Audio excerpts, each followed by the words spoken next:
The great thing about learning to make your own chili crisp oil is gaining an understanding of layering textures, taste, and complex flavors into one incredibly delicious, simple, yet addictive condiment.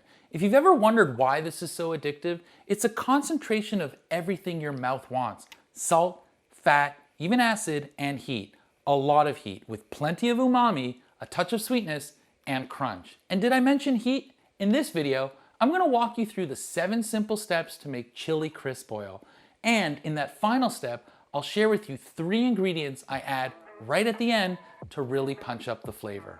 Let's get started. Step 1. I'm using Schezuan pepper flakes and Korean Taekyeong red pepper powder, or Gochugaru, for their unique heat and vibrant color. You can find these on Amazon like I did, or at your local Asian grocery store. But I want to say a little bit about ingredients in reference to authentic recipes.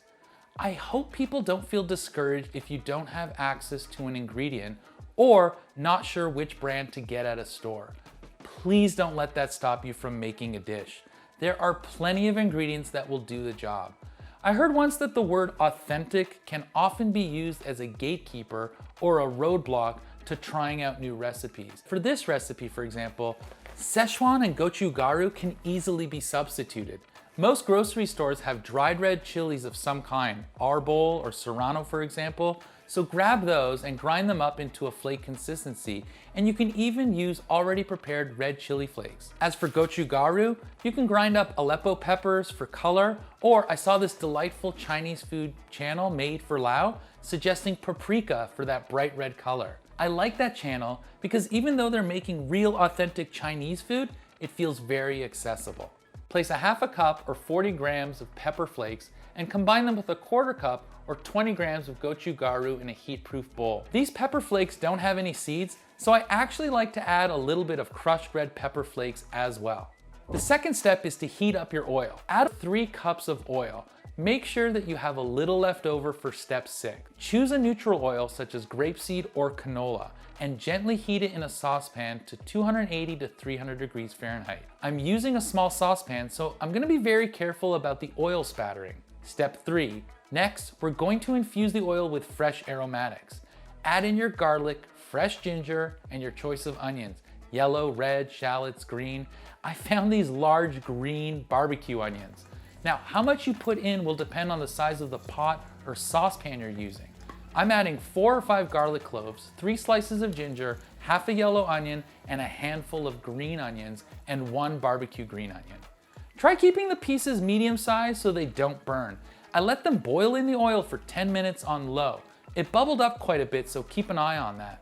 If anything starts to get too golden brown or starts to burn, especially any smaller pieces, remove them right away. If something burns, it will ruin the flavor of the oil. Once the 10 minutes are up, I'm removing them with tongs and using a strainer carefully. Step 4, add dry aromatics or spices. Now, it's time to introduce some warm, earthy flavor into the oil. Add spices like cinnamon, star anise, cloves, black or Szechuan peppercorns or both, and even a bay leaf. You can also add cardamom pods and coriander seeds. It's not required, but definitely recommended, but gently warm the spices first in a pan on medium-low to activate their volatile compounds. I'm moving things around on my stove since I'm filming, but you could do this at the same time or prepare it beforehand. Let the pan warm up and then toast them for 2 to 3 minutes, making sure they don't burn. Add them in the oil carefully to infuse the flavors. Boil them for about 5 minutes. Then, when the timer's up, remove them with the tongs and the strainer. Don't worry if you can't get them all, we'll use the strainer later for that. Also, in the same pan you just toasted your spices, you can toast a quarter cup or 40 grams of sesame seeds for 2 to 3 minutes until they start to turn golden. You'll know they're ready when you start to smell that nutty aroma, and be sure to take them off the heat sooner than you think because of carryover heat. Try to get them off the pan so they don't continue to toast. Step 5, add ingredients for texture and flavor. All right, step 5 is where the magic happens. To the bowl of the pepper flakes, add in your regular or toasted sesame seeds, 1 to 2 teaspoons of salt, and then this is optional but again recommended, a half a teaspoon of MSG and 1 teaspoon of sugar for a beautiful balance of flavors. For some extra kick, I found some white peppercorns and Szechuan peppers at my local Ralph's grocery, so I'm going to grind that up and drop it in, and then mix the whole thing up. Step 6, pour the hot oil. Okay, before you pour the oil into the bowl, temper the dry peppers with some room temperature oil first. That's why it's important to have a little extra oil left over. This will help prevent scorching and maintain the integrity of the flavors.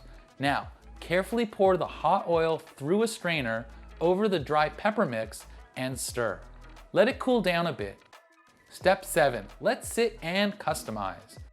Now that it's cooled down a bit, I'll do my best to put these in two 16-ounce mason jars without making a terrible mess. I like having a recipe with 2 jars so I can use one right away and then let the second one stash away so all the flavors melt together. Before I close these up, the final step was recommended to me by a chef I really admire. She suggested a splash of fish sauce, rice or sherry vinegar, and added a raw cut clove of garlic to enhance or intensify the flavor profile. Ultimate flavor bomb chili crisp oil. By following these simple 7 steps, you'll have a versatile, delicious condiment that can transform any dish. Remember, you can customize this oil by using different fresh aromatics and spices, or adding other ingredients like roasted peanuts, fermented black beans, or even fried garlic or onions for added crunch. I suggest frying them up separately and then adding them in at the end. I've shared some really great chili crisp recipes below if you want to check them out. Be creative and make something authentically your own. I really hope the 2 jars I made last me longer than 2 weeks.